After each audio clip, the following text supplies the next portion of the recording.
Yeah, welcome to the Faith and Hustle podcast. Pretty exciting. We've got Hunter Smith here. He is going to tell us all about his career as a fighter and where that's going. So we've been a long time getting here. We're excited. Personally, I enjoy it. It's a sport that individual sport that I haven't gotten into the striking part of it, but from the grappling side. And my son is going down that road a little bit. So a little bit of curiosity and a whole lot of fun to get to sit next to somebody that's gonna be in the big show one day. Oh man, I appreciate that. I'm very excited, man. Big things on the horizon for sure. Big things on the horizon. Yeah. No, so all right, I'm telling a story. It was in a garage at a mutual person's house, right? Right. And you had went from fit to fat. Yeah. And he was like, man, I started boxing. Mm-hmm. He was like, I really like it. And I was like, I really think you should do it. And I thought you was just going to box. Man, so, rewind back to when I was just trying to box. I really enjoyed boxing. I started boxing when I was still heavy. So I used to be 242 pounds. That's the heaviest I got up to. 242 pounds? How tall are you? I'm 5'9". It was obesity. Wow. Yeah. Wow. Okay. I was just kind of like floating. I tell this story all the time, and I started the same way. I was kind of just floating through life, like not really making any day more meaningful than the last, just kind of like autopilot, and I was blessed enough to wake up one day and just feel different. I just wanted to stop drifting. I wanted to start mattering and start doing something that the people that I cared about most could be proud of me for. At the time I felt like, I was doing good. I was providing, I had a good job, but it was just, there was always something missing in my life. And when I started boxing, not MMA, when I started boxing, I kind of caught that first glimpse of okay, this is what I want to do. I played football at a high level in high school. I wanted to go to college. Where'd you play in high school? Sam Houston. Sam Houston, okay. Yes, sir. Yes, sir. I played linebacker and strong safety. I think I was pretty good. I really enjoyed this. I was so deep into football. My dad was so deep into football. He was good. He played at Sam Houston as well. Graduated back in '98. Shoot, I probably played against your dad then. Really? Chad Smith? Chad Smith, yeah, I know who he is. Chad Smith, yeah. Your dad graduated 98? 98, yes, sir. Yeah. I graduated 2000. I don't feel that old. I don't feel old enough. Man, my dad, and he had me young. I think he was only 17 when he had me, 17 or 18. Yeah, right. Yeah, my mom was young as well. Yeah. So, man, they kind of grew up more of me and my dad were best friends, more so than a father-son thing. He was maturing as I was growing up. So, gotcha. We did a lot of crazy things, but yeah, man, going back to, I was boxing at 240, 230, and I was 5'8", but I would have to go to DeRitter and spar the heavyweights over there because, I was just heavier. And I'd always hit hard, but everybody just blamed the weight at that point. Yeah. Everybody was like, oh, you're 240 pounds, no wonder you hit hard. Well, after I lost all the weight, I kept the power. But when I was going to DeRitter, I was sparring guys that were 6'2", 6'3", heavyweights, and I was whooping them. And I was out of shape. I had one or two really good rounds in me, but there really wasn't anybody over there that were competing that could hang with me. I just kept hurting my hands boxing. I don't know if I have fragile hands and boxing gloves, but I remember my boxer fractures, my pinkies were always so sore. And I could never, get time to get a tournament going because I was always figuring out what to do with my hands or something. Or, I had the job that I had to worry about. Yeah. But fast forward, I finally lost all that weight. You're talking about the garage that you remember you seeing me. I got down to, my goal was to get down to 190 and then just play it by ear, just see what we wanted to do after that. I finally got down. It took me 4 months of nonstop dieting and working out. I finally got down to 190. I was in good shape, but I was just tired of boxing, man. And I felt so athletic. I was letting my athleticism go into waste by staying in the sport of boxing. Because I felt like I had a bigger X factor than just my two hands. Yeah. I had good footwork. I had good movement. I could throw really hard high kicks, really hard low kicks. I understood the angles it took to be an MMA striker, not so much as a boxer. So I made the transition, man. Honestly, looking back, I wish I'd have done it earlier because it would have saved some hand pain. Probably would have got me fighting a little earlier. I probably would have, already been having this big fight that I'm having next week. I probably would have had it a little sooner if I had changed to the sport, a little earlier. Well, tell us how you got here. How did you get to this big fight? Why is this a big fight? Where is it at? Give us the background or your MMA backstory, if you will. Yeah, so I kind of come up in the amateur scene. my first two fights, my first fight ended in 15 seconds. My very first fight, I knocked the guy out in 15 seconds. That obviously it hooked me. You know, I was immediately hooked. So I was like, you know what? I didn't take any damage. You might as well have our second fight a month later. Were you surprised? Was it like a surprise? It was the best feeling I'd ever had in my life. Besides, you know, like giving like at that point, it was the best feeling I'd ever had. And how long ago was this? This was in 2021. Okay, I so made not my too debut. long ago, about 4 years. Okay. Yes, sir. So I knocked him out in 15 seconds, and right around that time, I'm going through a big life adjustment, kind of like moving to careers, you know, moving life. My goals kind of started changing, so I'm wanting to fight nonstop. I'm not really worried about my good job, my electrical job that I went to school for and had. I wasn't worried about it no more. So I scheduled a fight for a month later, and I knocked that dude out in 15 seconds. So it was, my first two fights were 15 seconds long each. Knocked both of them out in 15 seconds. After that, it kind of just took off with promotions wanting to sign me, or not sign me, but just wanting me to fight for them as an amateur. B2, they're not really around anymore, but we're not, you know, back in 2021, they had a whole ranking system, they had a roster, they had everything. And I remember they said, "Do you want to fight for us?" I said, "Absolutely." And I signed with them, and they immediately put me at the number one contender in a number one contender fight against their number one guy at 170, up a weight class.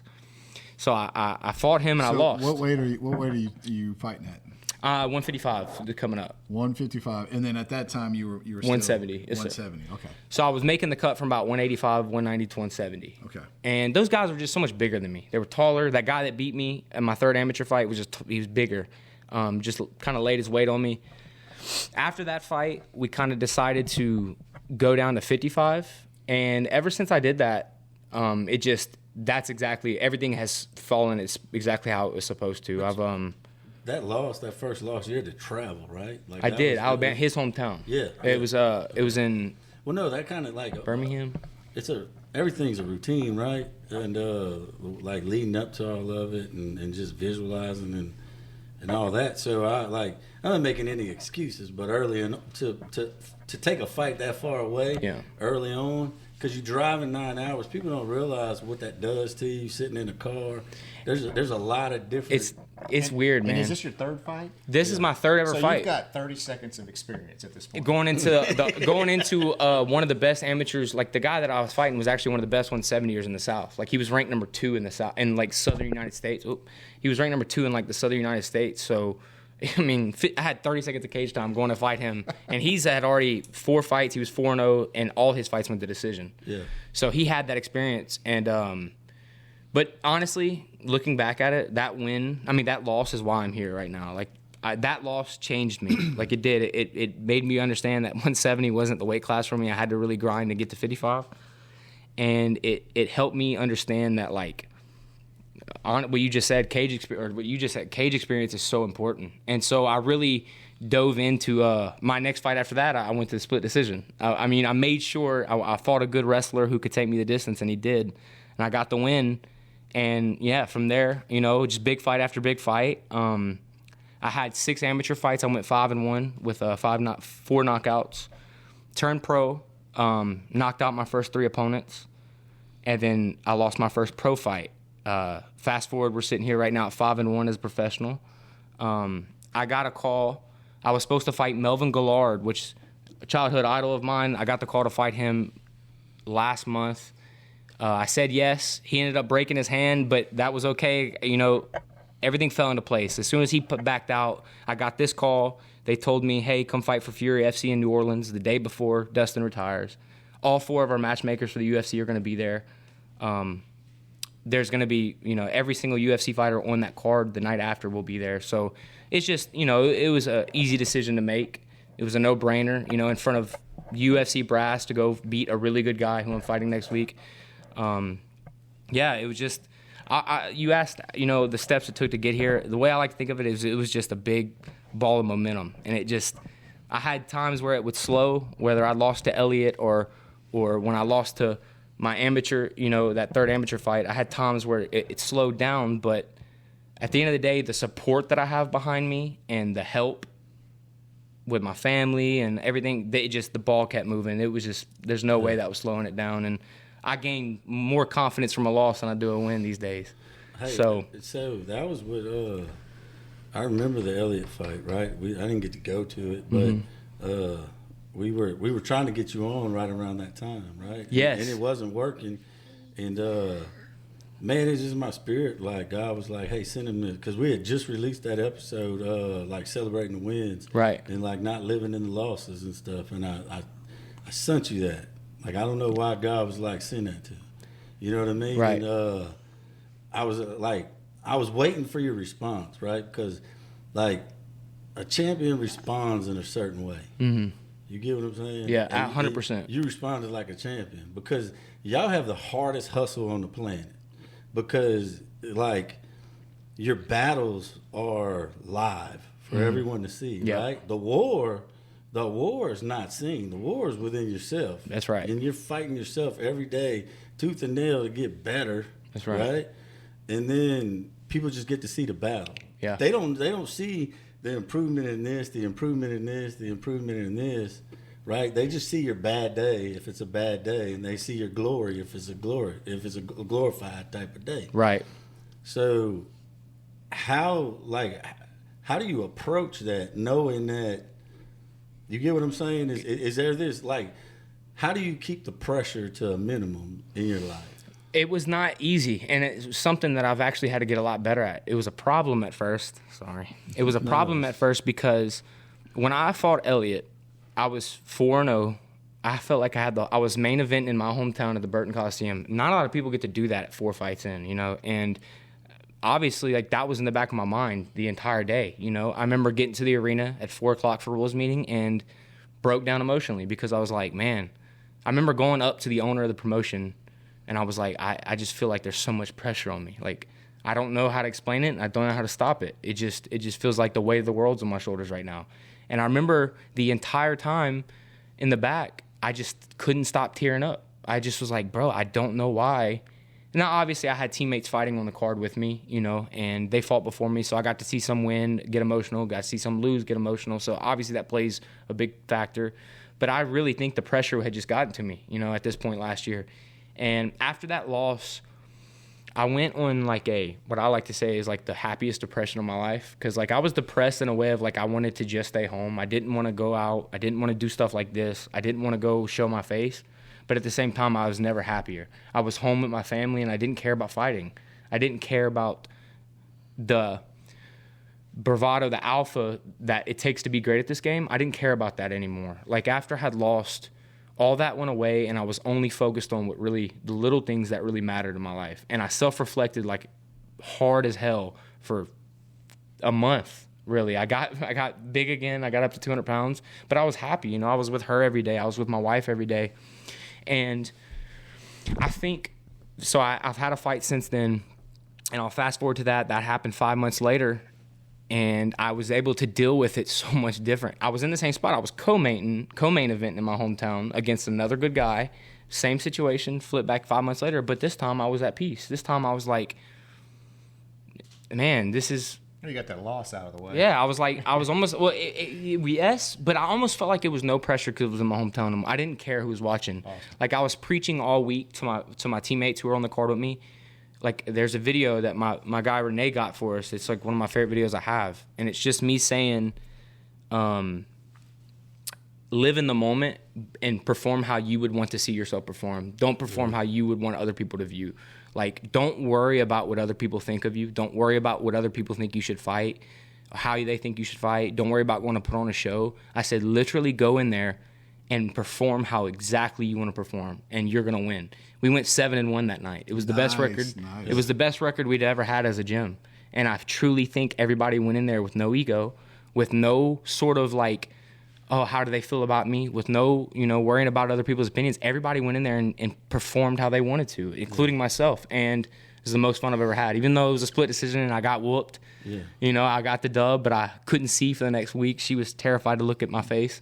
It was the most fun I've ever had in my life. So you're kind of leading into one of the questions that I wanted to ask about is your gym, your training partners.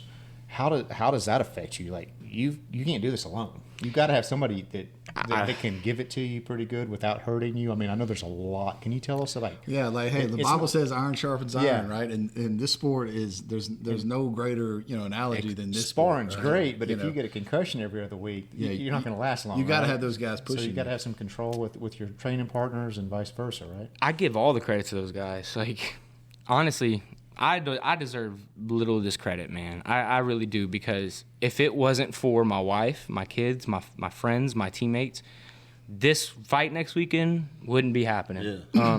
I'm here strictly out of a product of what's around me and how much help I have. Like, I'm just blessed beyond measure.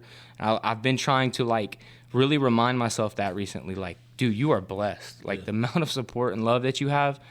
I know I try to do things the right way, and most times I feel like I'm succeeding in that aspect, but I really, really, my teammates, like you said, like just them having to protect me, but also they have to push me. They have to make sure I'm okay for the fight next week, but they also got to make sure they're giving me a realistic look. Yeah. They can't just let me win these rounds, because he's not going to let me win this round next week.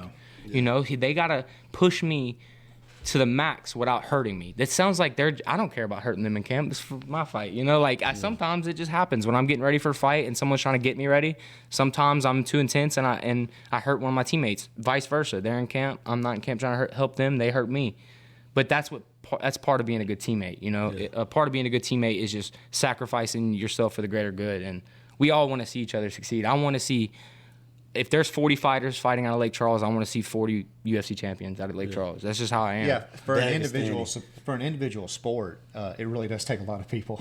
We're going to be the American Dagestanis. That's right. Lake Charles, dude. I like how, and it seems like that with MMA in particular, though. You got these gyms that rise together. These guys from these gyms that rise together, and Lake Charles seems to have some momentum. Like, not only Hunter Smith has some momentum, but Lake Charles. And I'm hearing about these gyms and MMA, and it's just growing sport in our area. I mean, talk to us a little bit about that. Since 2019 when you started, how's it different? How's it improved? Man, I love Lafayette. A lot of my coaches are out of Lafayette. And Lafayette is looked at as like that gangster Louisiana city where all the fighters come out. But, like, they don't talk about us. Like, Lake Charles just don't have the resources to, like, get out there, and, like, we just not on the map like that. But, like, we don't have Cormier out there pushing us. As far as, like, grittiness though, and like it took fighters, Brown first, then Cormier. Yeah, you know what I mean, and then Portier. Right? Yep. It takes that guy to, like, people don't realize how, like, what Lake Charles is in the actual MMA game. You got to go back to Gene McComb and them dudes going crazy. That's a pool right there. Yeah, dude, them dudes was going to Thailand, winning world championships, kickboxing, and coming back here. Yeah, they were Muay Thai guys. That's what I'm saying. Is like, I tell everybody, like, Lake Charles. I spoke at a celebrity boxing event 2 years ago. I spoke in front of the whole arena. I wasn't even competing that night. I just wanted to say something on the mic. I walked up to the owner of it, and I was like, "Bro, look, can I say a couple things?" And he was like, "Yeah." I got on the mic, and the first thing I said was, like, Lake Charles is a fight town. Like, this is a fight town. And the faster that we recognize that, the happier and the better our fight community will be, because we all, like, you go to any bar. I grew up going to bars around here. Everybody trying to throw hands.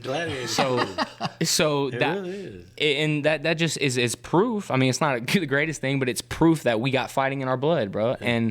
And I've been saying that if we just turn it to positive, good energy, and we just have all these, like, guys that want to fight in bars, if we bring them over and have them training in a gym like I did, I was that person for so long. Well, Lake Charles has the venues, man. It has the venues. Absolutely has the venues to host, good events.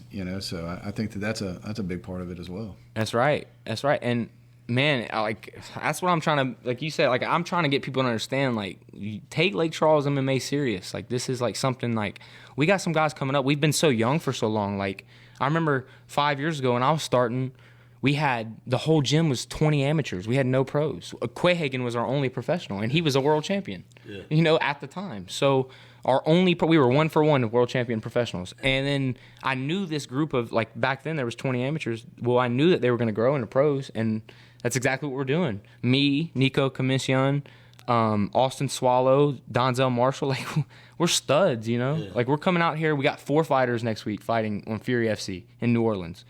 Like, 4 Lake Charles men are going to represent our hometown on a UFC Fight Pass show. Like, That's big, you know? That is big. Yeah. And then we have just convinced AKA to come to the Golden Nugget. Like, they're coming to the Golden Nugget in August. So, like, we're moving things. Yeah.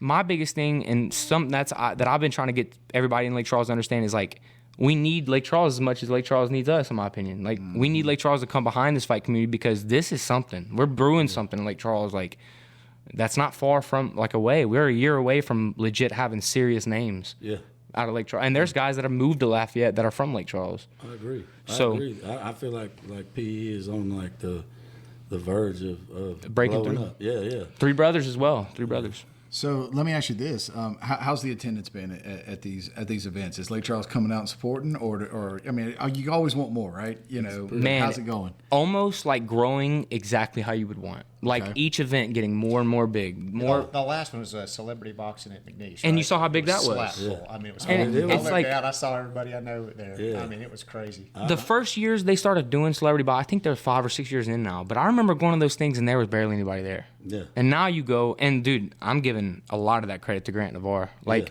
a lot of people will hate on Grant Navarre, but that is a good man. And let me tell you something, there's few guys around that work as hard as him. Yeah.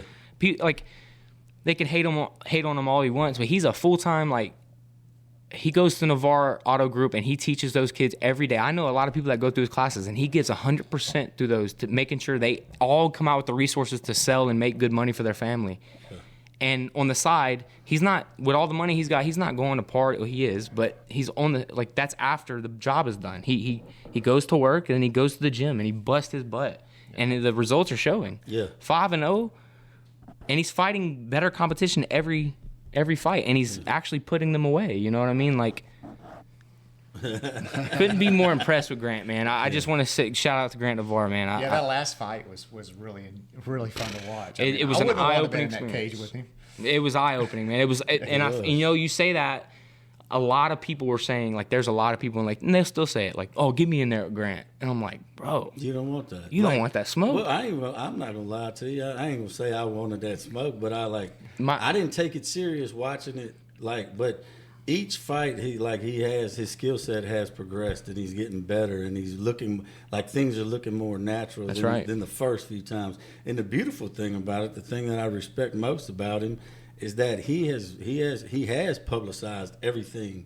He has showed every single one of his fights. So if you go back and look at 1 through 5, like, and you see the progress, like, dude's really like, it's obvious he's putting it. That's what I was about to say. That just the gym is showing through that. So I'm going to change the subject a little bit here. Yes, so sir. we're talking about the momentum. We're talking about these up and coming gyms, up and coming fighters here locally. Talk to our audience a little bit. I'm a kid like Noah, Sean's son. He's into wrestling. We got a great high school wrestling programs in Southwest Louisiana. We got fantastic wrestling programs. Oh no, come get the camera. We've got guys like him that are coming from that background. They're trying to get into it. And I'm curious. What would you say to those guys out there that are interested? Right, they're starting going to the gyms. What kind of hustle does it take? What kind of dedication does it take? What kind of commitment?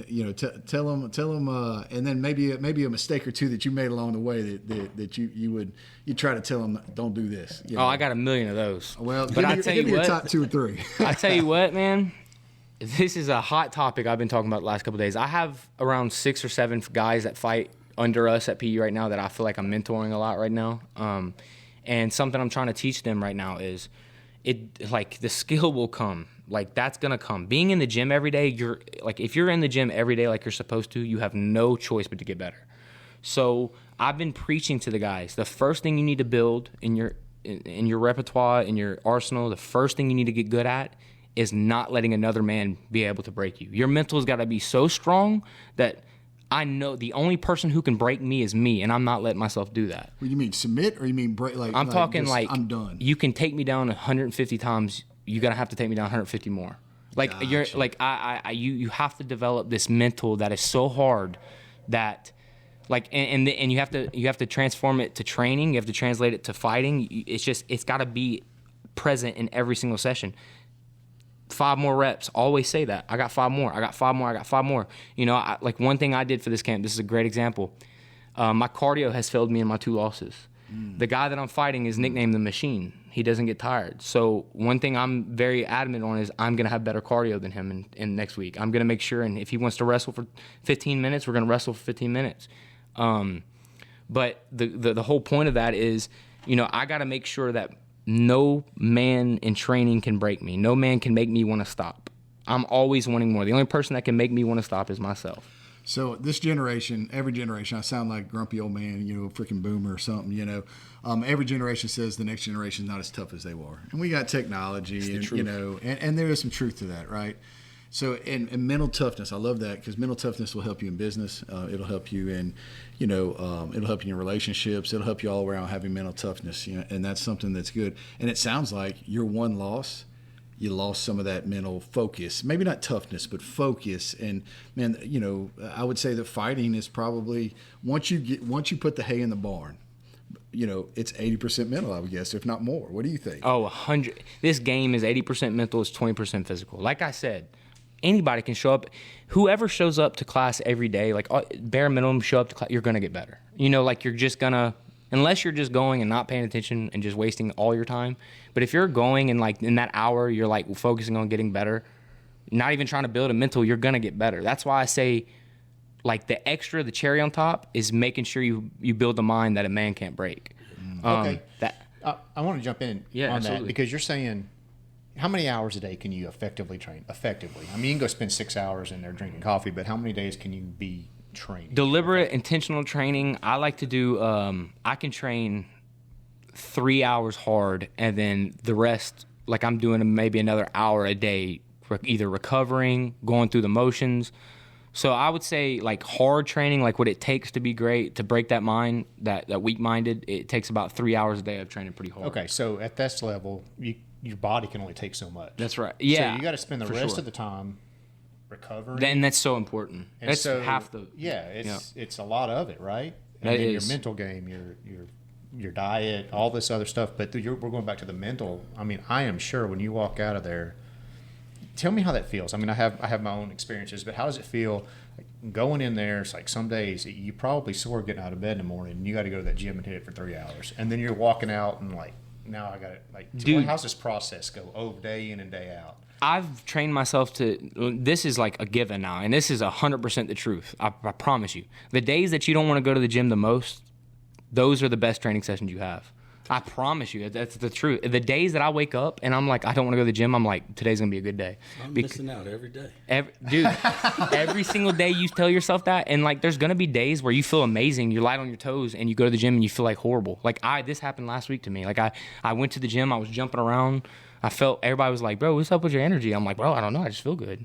I got whooped. And there are some days I go and I wake up and I'm oh, dude, I don't even want to get out of bed, much less go sweat. And then I get to the gym and I start moving and I'm okay, I'm pretty lethal right now. I feel good. Dude, I think that's a great point for everybody, not only for MMA fighting, but for whatever you're doing. That's the right. days you don't want to try that one more time in that relationship that's kind of broken. You know, man, just get up and you do it because you care about them and because that's what your focus is on. Be it your parent or your wife or your kid or whatever like that. Same way with my faith. The day that I don't feel like going to life group or I don't feel like showing up to church, man, I'm tired, I don't want to go to church. And that's the day that God means talks to more. me. Yeah, He speaks to me there. I'm not right. feeling it. I got a bad attitude, and then I walk into and it's just man. So I think that translates well. And I didn't know you were going to say that, but the first thing I said to start it was I said I'm 100% positive. Those are the best days. I've done this long enough now, and I do it every day of my life, so I know that what you just exactly said with everything. If you don't feel like doing it, the self-discipline of making yourself go, and not only go, but going through it, dude, it makes you so much. And that's exactly how you raise that mental bar. That mental toughness that I was talking about, there's one way to raise it. You got to meet it over and over. You got to meet that breaking point. If I'm not meeting that breaking point, how am I going to know how far I can go? What's the ceiling? That's right. Yeah. And I'm going to keep pushing that. So Well, there's no the ceiling keeps moving, right? That's right. You raise that bar. That y'all went there, right? Yeah. Because we spent the first half of it talking about the hustle, but I thought you was gonna segue into it. I was look at B, look at God. But the faith part of it, right? Yes, sir. how have you grown from a faith standpoint from fighting? Oh, man. I've learned to... I mean, particularly the losses. Like, we talked about Applaud the Fall on our last episode that was released here, and how, man, you know, it's so important to pick each other up, and it's so important for us. Like, we learn more from our failures, right? That's right. Man, those 15-second wins, you don't learn nothing from those 15-second wins. Nothing. I learned I got good hands. That's what I learned, you know. But you didn't learn nothing. That's you know? right. So, I didn't learn anything. Yeah, talk to us about that faith and that process that kind of brought you back. Man, I mean, I grew up, I'm happy that I grew up in a home that Christ was not pushed on me, but it was like, we go to church. We go to church, you know. Jesus Christ is my Lord and Savior. It was implemented into me. I'm blessed because there's a lot of families out there where the kids don't get that at the beginning of their life. They have to go seek that out. I didn't have to. I was put in church at a very young age, doing youth ministry and doing stuff like that. But as far as like what my faith means to me in this game, I'm still learning. I'm trying to be a sponge, and I'm trying to learn more and more on like how God wants me to do this. Like, I can do this. I can do this fighting. Like trying to explain a way I can. Whenever I was having her, she was not like planned. My first daughter was not. I didn't want any kids until I was well off in my career. But when I found out I was having her, my dad told me something, and it kind of just stuck with me forever. And he said that there's no right way to do it. But if you do it the right way, you can do it your way. Because I was like, dude, am I gonna have to give up my dream? Like, am I gonna have to give up fighting? You know, like, I'm so nervous. But like my dad said, if I'm doing what I'm supposed to do, if I'm a good dad to her, why do I have to stop? But I just got to prioritize being a good dad. Just like I got to prioritize my faith. I don't know if God wants me hitting another man. You know, I don't think it really matters all that much. But in my opinion, it's mutual combat. I'm doing it. Exactly. And in my opinion, I'm doing it in his name. Like, I really try to put my faith first. And I mess up a lot, you know. I'm not perfect by any means, and there are probably people out there that can find some stuff online that's like, oh, he's Christian, but he's saying stuff. Yeah, man, I make mistakes. I'm an open book. I mean, I'm trying to get to the point where my whole life is on the internet, if we're being honest. Yeah. So, hey, I love that level of transparency is strong, man. Yeah. And look, hey, I'd argue that every dude is like that, right? You know, hey, we're all a mixture of good and bad, right? You know, yes, we're just trying to make it, and you know, I applaud you for being able to say that. Another thing, you know, said I don't know if God wants me hitting another man. I'll say this, you know, I am sick and tired of, you know, a lot of people that, you know, look, the meek shall inherit the earth. You can be strong and you can be meek. Yeah. 100%. You know, you can be powerful and you can be kind. Yes, sir. You know, and that is rare. Mm-hmm. That's elite. Yes, sir. It is. And I have seen some guys in the MMA that are like that. You can be powerful and be a jerk. You can be a Tito Ortiz if you want. That's right. Like, That's right. He's funny to watch. He's entertaining. He's a jerk. But he's a jerk, right? Yeah. You know, I mean, but there's a lot of guys that aren't, right? And those are the guys that are the real dudes. That's the real right. deal. Yeah. You know, I'm glad that you're trying to be that kind of guy. You know? Yeah. There's I mean, the only right way to do this is through God. Like, that's the only right way to become the fighter I want to be. The only right way to become the influencer that I want to be is through Him. Like, I just got to make sure and keep Him at the forefront of everything. But you know what, man? Good thing is I've never lost sight of that. Like, ever. I have never lost sight of that in any. Like I said, I have my moments where I mess up, and you know, I could do better. But it's always the forefront of my mind is doing this for my Lord and Savior. And sometimes more than others. Sometimes sure. I lose vision. But right now, I'm happy to say, like, right now in my faith, like, I'm going in there next week with all full trust. I'm fighting for God. You know, I'll have unlimited amount of, I can scramble as much as I want, because every time He gets me down next week, every time He lands a big shot, I'm going to keep going in the name of my Lord and Savior. Amen. And I can't, like, as long as you put all your trust in Him, you can't go wrong. So I'm going to keep coming forward in the name of Him. That's how we're doing it next week. Awesome. And that's stewardship. That's the word you was looking for. Yes, sir. It was. Thank you. Hey, to those as much is given, much is expected, right? Yeah, well, no, you know, and using like, your talents for God. Yes, sir. Like, so being a steward, right? Being that you have a steward's heart, you'll be exalted, right? Yeah, and you're going to defeat a lot of men that are appointed. That's right. So remain a steward, and you're going to be exalted. That's right. Amen. Yeah. Oh man, that's powerful. Yeah.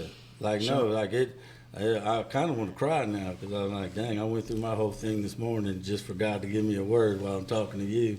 And I'm finally calming down from my frustrations of the morning. Yeah. So, man, I appreciate you for being that, you know what I mean, being part of that. Absolutely. But, no, man, like, that's beautiful. Like, there's nothing better than stewardship because that's what we are, right? Men want to be kings, but they were called to be stewards. That's right. That's right. That's powerful right there, what you just said. You hit on, you literally hit on another man. Yeah, that's right. Pause. Yeah, no doubt. I'm hitting on men all the time, bro. I was trying to get that out for 5 minutes. Where did we go with this podcast? But Usually I make the joke out. But in the spirit of that, you're talking about, does God want me hitting another person? And, Garrett said mutual combat. I think it's training. It's a safe place. We kind of talk about this principle that, bold before men and meek before God. Mm-hmm. And then there's another fun one that nice guys finish last. And it's because they don't have a choice but to be nice. They're not really that tried. They don't have an option. Mm-hmm. Nice is their option. But being a warrior and being battle tested, I bet you getting less street fights moving forward. Oh, I don't get because any you anymore. know what you're capable of, and you know what it means to get into a fight. But to have that ability and not use it, that's a strong man. Yes, sir. And I say that, and then I got tested a month ago. Oh. And now I have to be that strong man and not use some ability that I have. It's hard. Maybe not physical, but in other ways. Oh my God, was that hard? It's so hard. It's easy to say what I just said, and then you have to experience it. Well, you're going to be tested. But yes, God wants warriors. He wants strong people. And I think everything that you're doing, and then when you're putting God first, that really does help you in all areas of life. I don't know if you know Gary Carey, jiu-jitsu. I mean, he's killing it, jiu-jitsu. I roll with him all the time at Gracie, and he beats the crap out of me on the regular. But he's like 10 pounds heavier. But we got it in his head and in our minds. He's this big guy, and he's aggressive. He's quick. He's strong. And we were at our wives were at a competition in Houston doing exercise, different. It's some cardio thing, but anyway, we're walking down Main Street, Houston, downtown, middle of the night, and one of the ladies was like, "Oh, it's kind of creepy out here, And I said, "I think we'll be all right, because me and Gary are walking there," and he's like, "Oh, we're gonna be fine." We're not really worried about some street bum beating us up at this point in life. So it does give you a level of confidence just walking around to protect your family. And I think we're also supposed to do that as men, and I know that's some virtue signaling masculinity here, but I think we need to be protectors, and we don't have that ability. The point that you make is, man, like as men in general, like, we don't all have to be pros. That's right. We should all be able to handle ourselves. Like, this is something that, dude, I'm not a fighter. Like, I ain't scared of nothing. Y'all know me well enough that I'll go after it, but I'll likely not do well because I've never trained in fighting. I've never wrestled. I played football in high school. I played soccer in high school. I've always been relatively athletic. I've never been scared of a dang thing. And, I'd roll with anybody. I'd get knocked out too, or I'd get submitted or whatever else, like there's no doubt. And Sean's been getting me into jiu-jitsu because, I do want to be able to be confident to protect, not always have to conceal carry and stuff like that. And I think, men my age or men any age, just to be able to have that skill set to be able to, not only self-defense, but just to be able to be the protector that you're supposed to be. That's right. What do you think about that? I mean, do you see guys in the gyms that are like that as well, that come in with nothing and, their goal isn't to be a rock star, to be a pro, but, that hey, man, that dude can handle himself now. I respect those people so much, and let me tell you, a lot of my camp and a lot of the guys that push me are those guys. Like, they love to get in the gym and work. That doesn't mean they want to work to have a fight or have a jiu-jitsu competition.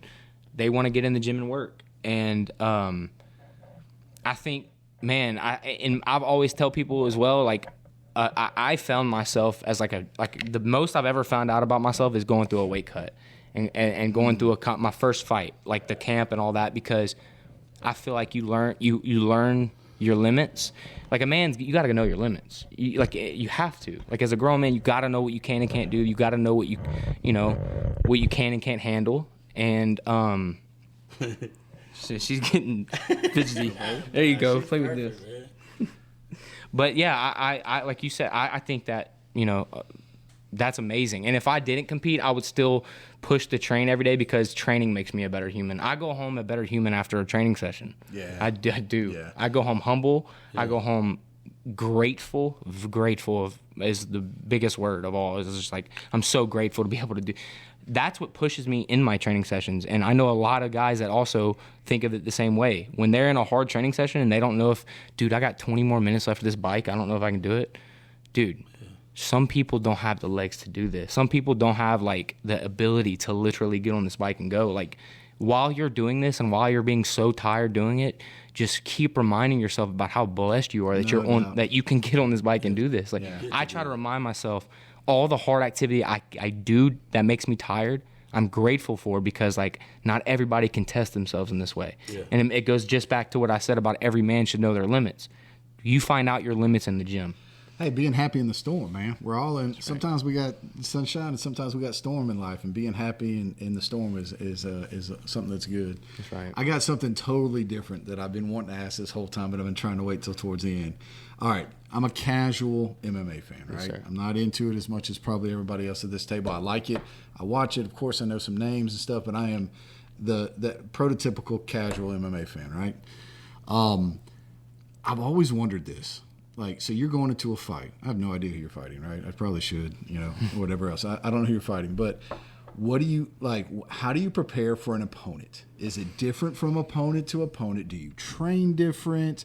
Is there, I'm assuming you have some sort of game plan, versus that. So tell me, like, break down without giving away stuff. I know the fight's coming up and what have you, but, like, how do you break down a fight, a fighter, or do you just come in there and be like, hey, this is me, deal with it, man? Like some fighters are freaking talented and they just say, hey, I'm gonna come at you and however I want and just figure it. Like talk to me as much as you can about that because I'm so curious about that. Like that's something they don't talk about a lot.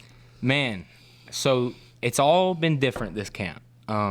So to prepare for somebody, usually like what I've done in the past, I've analyzed film. I'm a big film watcher. I'm a giant student of this game. I have a fight Bible. I write notes every day that I get back from the training. Before I start my training sessions, I go over my fight Bible. I make sure that I'm, the 5 last things I said I'm working on during this session. But for this guy, like I truly believe, like he's good. He's great. So what's his name? His name is Nico Echeverry. He's got 23 professional fights. I have 6. Wow. Okay. He's been around. He's got 15 professional wins. He's a black belt in jiu-jitsu. He's a black belt in judo. He's a good guy from what I know. So shout out to Nico. But I'm training to beat him at where he's good at. I've never done that before. I've always broken my opponents down and tried to beat them at like, okay, obviously, like I'm going to try to find his holes. I'm going to try to exploit his holes, what he's not so good at. I'm going to try to be better at. But this guy's known. He's telling you he's got good cardio. He's known as the machine. He's telling you he's a black belt. He's known for his ground game. I'm trying to be able to match him at his strengths. That's my goal because I know he's not going to be able to match me at mine. So if I can go in there and I can wrestle for 15 minutes or we can take each other down. Neither of us are going to get tired. I know that my X factor will show through more than his will, if that makes sense. So I'm training to not find his holes. I'm training to beat him at where he's good. Well, I think some fighters never evolve, right? That's right. They come from a wrestling background. I'm going to be a wrestler. You came from a boxing background. I'm assuming striking is yes, something that you're good at. You've knocked a lot of guys out when you were talking about that. So I'm assuming that's your strong point. I mean. Talk to me about the differences between walking into a well-rounded fighter versus a one-dimensional fighter. You're talking about as an opponent, like getting ready for one? Yeah, getting ready for one. Like what's the advantages? Like you're saying, hey, I'm going to go try to be a better wrestler. You want to be a well-rounded fighter. Yeah, I'm just trying I can win different ways, right? Right. I'm also, like I said, I was a student of the game. I like to study the best. Right now, Ilya, in my opinion, is far and above everybody. And back then, I have a John Jones has been my favorite fighter for years. You know that. Going to Kayla's, we always John Jones guys. But there's something you can learn from those guys. John Jones tried to beat everybody at what they were the best at. That was his way of like, that's how he got satisfied. If I'm fighting a jiu-jitsu guy, I want to go in there and put him to sleep with choke. With a choke. Yeah, if so I'm he was like, what, a blue belt maybe? John, when he first got to the UFC, yeah. If that? Yeah, I mean, he had to learn it. He was here's the thing, he was already implemented as a national champ wrestler. Yeah. So, But D3 though. D3, yeah, right, which No, is insane. What was crazy though is he at the end of that one Daniel that DC fight, he was like, not bad for a D3 champion. Because Daniel Cormier kept climbing Olympic. him. Yeah. Yep. Yeah, he was like, he's a D3 wrestler. And he took DC down more. Yeah, he beat DC at his own game. So yeah, you asked like the difference in training for someone who's really good at one thing. I've had that. I've had guys that are just horrible on the feet, but really good grapplers, and I've had to like spend all camp just getting up and spend all camp just like take down defense. Yes, and it's so monotonous, it is monotonous. Like every little thing matters with those grapplers. Like they just know where to put their hands. They just know how to move your balance, how to move your weight to trip you, and so you have to counteract that, and you have to spend an entire 2 months trying to figure out how to counteract it. This guy, I'm to the point now, and I'm as humble as ever, but I do believe I'm at the point now to where I'm good enough to beat anybody anywhere. My grappling has caught up with my striking and passed it up, in my opinion. I still have really good power in both my hands. I'm becoming a more active kicker. Like everything is coming together at the perfect. Like I'm so blessed because like my skill set almost feels like it's meshing. Like my grappling is meshing with my strike. That in between game, there's an in between game in MMA. You can be a black belt jiu-jitsu, you can be a world champion boxer, but when you go to MMA, you got to learn how to combine the two. Yeah. Mm-hmm. And there's an in-between game. There's a no man's land, so to speak. And if you get really good at that, that's when you know you're becoming a good fighter. And I'm getting to the point to where like that in-between game is where I like to live. Like I like to live in that. Do you think I'm going to strike or grapple? I'm going to do the opposite. I mean, fighting really it has to become instinctive, right? You can't sit there and say, you can't be the dude sitting there saying, okay, his shoulder shrug. Like, you know what I mean? Yeah. Because he could be. But you got to be able to discern a feint from an actual strike. That's and all right. these other things, and like it takes a little minute to figure somebody out when you're looking at them dead in their face, right? But then it comes down to like a tenth of a second, right? It does. And in that tenth of a second, it's a parry. You step outside, and then you throw a check hook or something that puts them down, or just. It's things like that. So really, it's cool that everything's becoming instinctive instead of being like, okay, I'm like thinking through it, right? It's exactly. Yeah. I'm not having to sit there and problem solve in fights anymore. Yeah, I'm not. Like I'm not gonna lie. Like I'm 10-2. My record. I have 12 fights. I'm 10-2 with 8 knockouts. The first 8 of those fights, I was just fighting. Like really, like I'd be the first person to tell you, my teammates to tell you too, I wasn't training hard I had knocked the first 2 guys out. I thought I was invincible. I was not training as hard as I could have been. I've matured a lot in these last couple of years from losses and from hard training sessions, but yeah, I mean, this game now to me is just like, this is my life. Like when I step in that cage next week, it's going to feel so familiar to me because I do it so much. Like there's nothing he can do next week that I haven't seen in training. There's nothing he can do to me. I've seen everything he can do to me. I've had it done to me in this camp. So, and I've had better guys doing it to me. Yeah. So let me ask you this. This is a weird question, but just one of Sean's questions. I'm going to steal one of yours, buddy. So right now, regardless of what happens with this fight, right now, I don't know if I have Dana White, and I can pit you against anybody, and where you are right now, there's one guy that you would like to fight for your next fight. I know you don't like to get ahead. Nobody was. I'm not. I'm just curious, or your dream fight, if you will. But who would you pick? So I'll tell you my next fight, who I would like to fight next, because I do feel like if I win next week, I will get my opportunity in the UFC. So I'll tell you my next fight, and I'll tell you my dream fight. Okay. My next fight, like if I could pick anybody to fight next, I mean, it's probably going to be like there's a guy who won last weekend. He beat a guy named Motto it was a fight of the night. It was on the Ilya card. It was 255ers. They just went to war. And the guy who won that, I would love to fight him. He's a really flashy striker. He's a pressure guy. Yeah, they fought the entire match. And their cardio was insane. Their power, their placement, they were just good, man. And that guy I think would bring a great fight with me. And I think it's a fun fight for my style. I'm sorry, I don't know his name. I'll figure out his name and I'll get it to you. But a dream fight of mine is, I mean, I feel cliche saying this, but I was telling him on the way up here, like, I can beat Ilya Taporia. I can do that one day. I know I can. I just That's some confidence, bro. and I just love it. and he's my favorite fighter. Like I tell everybody when we were talking on the way up here, when people say bad things about Ilya, I get mad. I'm like, no, like he's great. He's a great fighter. Like, don't say anything bad about him. But like I'm watching him and I'm like, yeah, he's great and I love him. But you're just I seeing can some beat him, holes. man. I can beat him. I just think that I don't think there's anybody in the UFC in lightweight that hits harder than me. Yeah. In the UFC right now, I don't think Ilya hits hard as me. I don't think Charles hits as hard. Dustin, I don't think any of those guys. I think my X factor is I'm just really explosive and I have more power over those guys.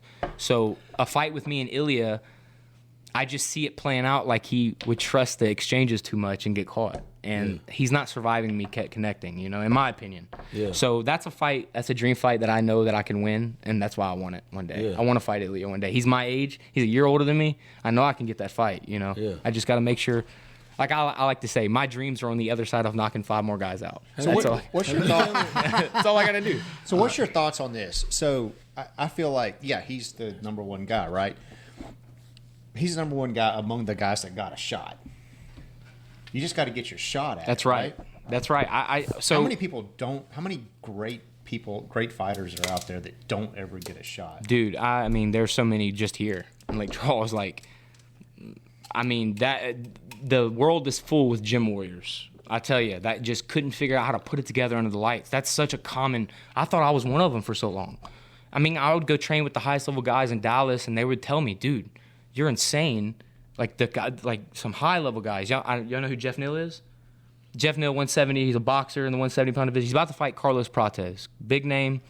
But I'll go and train with him every once in a while, and he tells me, dude, you're just so tricky. You're so tricky, so savvy for your age. And I get under the lights. I've had moments where I didn't feel that way. Like, dang, am I just a gym warrior?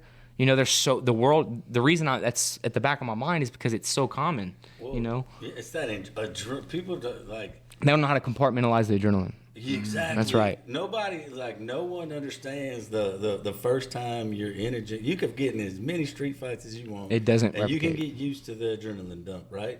But then the first time you go in and you spar, that adrenaline dump has you like with Bambi legs after the first round, and you're like gassed in a way you've never been gassed. Your heart is like, who am I? Can't even keep your hands up. Yeah, like, and then usually, I mean, first time you have that adrenaline dump, you know, you think that it's over, but then you go to like a little amateur bout, and you have that same adrenaline dump from. Yeah. So you get what I'm saying? There's nothing, and I tell those young guys all the time, there's nothing that's going to replicate the cage. There's nothing. You can like have the whole gym watch you spar another guy, like a comp round is what we call it. You can do that as much as you want. You can get out there and throw punches at the punch bag. It's nothing will replicate that because you gotta get that half of the battle is learning how to compartmentalize your emotions. Like once you learn how to once you master doing that, then you got to worry about the guy you're fighting. All right, Does that make sense? Here's a fun question. All right, so tell me about a time like, you know, Mike Tyson always says everybody has a plan until you get punched in the mouth. That's right. You know, and so, you know, everybody has a plan when they go in the fight. They just, I mean, I guess there's some really cocky and just, just arrogant guys that say, I'm going to go in there and just whoop this dude. You know, and like you did for your first whatever fights, right? Your amateur fights. I'm just going to go in there and whoop this dude. So tell me about a time in a fight where, you know, you had a plan, but you got punched in the mouth. Whatever that is. I don't know necessarily if it's literal or you're like, oh, shoot, this guy's a better wrestler. Well, it wasn't his first 2 fights. Dude, well, I know it wasn't the first actually, 2. it really was. My very first fight I've ever had, the dude snuck me on a glove touch. Like, and that's why I went berserk in the next 15 seconds and knocked him out because I was so mad. Yeah. Like I went to touch his glove, he raised his glove, and then he smoked me with the right hand. So disrespectful. And I was like, you serious? So we just went to war. So it turned into a street fight. It's turned into like, let's get to work. And that was just anger. I knocked him out. But really, to answer your question, was last year around this time when I lost to Elliott, because everybody was telling me I've never been like I've always been a very explosive athlete, very strong, and I've never had anybody at lightweight that has matched that, even in training. And that's why I've always been so confident at lightweight. But everybody was telling me that I trained with Elliott and trained with me. They were telling me, dude, you're better than him, but he's stronger. And I'm like, no, he's not. And he's not stronger than me. I'm going to show everybody he's not. It's just, my mental, he's not stronger than me. Like, I will go in there and play his game just to show y'all. And immediately he shoots, and I'm upside down within the first 30 seconds. He's lifted me off the ground and put me on my back. And it's like, whoa. This guy's a bull. Like, he is stronger than me. Like, it took 30 seconds for him to show me that he was stronger. If I would have fought my fight and I would have stayed away and picked my shots like I normally do, probably would have got him out of there pretty quick. But I tried to match him. I tried to, this dude's so big and strong, everybody thinks everything of him. My ego wants to go in there and bully him and, throw him around. And you're going to beat him at his game. And that's the opposite of what happened. And you're like watching that. You're athletic and you're explosive, but your football field, your sport's explosive. That's right. That dude's wrestling explosive. That's 100% a great analogy. He's been wrestling since he was out the womb, probably. Yeah, that sea moss gel, man.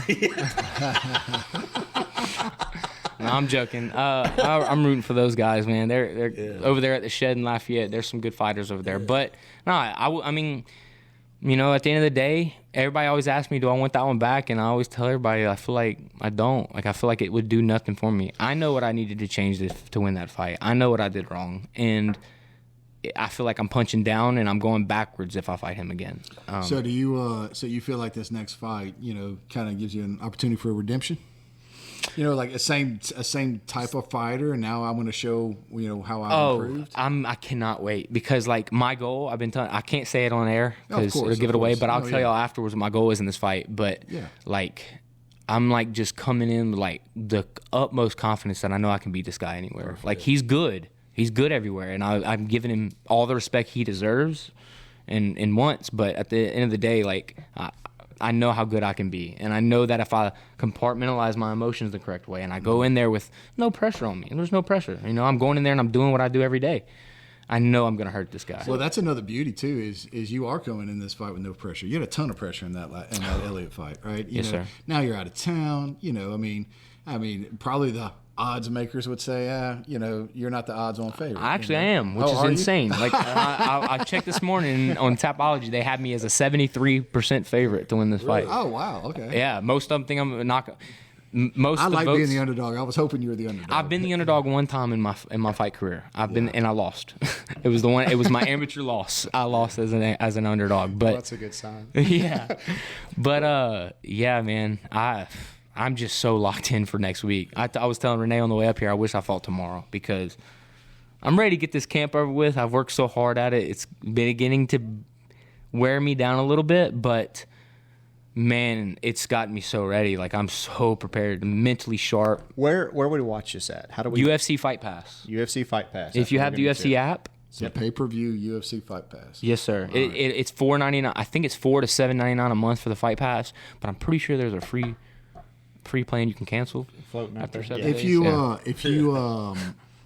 If you win this fight, what does it mean to you? It means the beginning of everything I've ever hoped for. I said there's no pressure, but there is. I just got to learn how to deal with it. The pressure is everything I've always asked for in this game is happening. I got the shot that I wanted in front of the UFC. The UFC is going to be there. They're already saying I don't know if y'all just saw, but they've extended the contract for the Contender Series. Now it's going to be happening twice as much a year.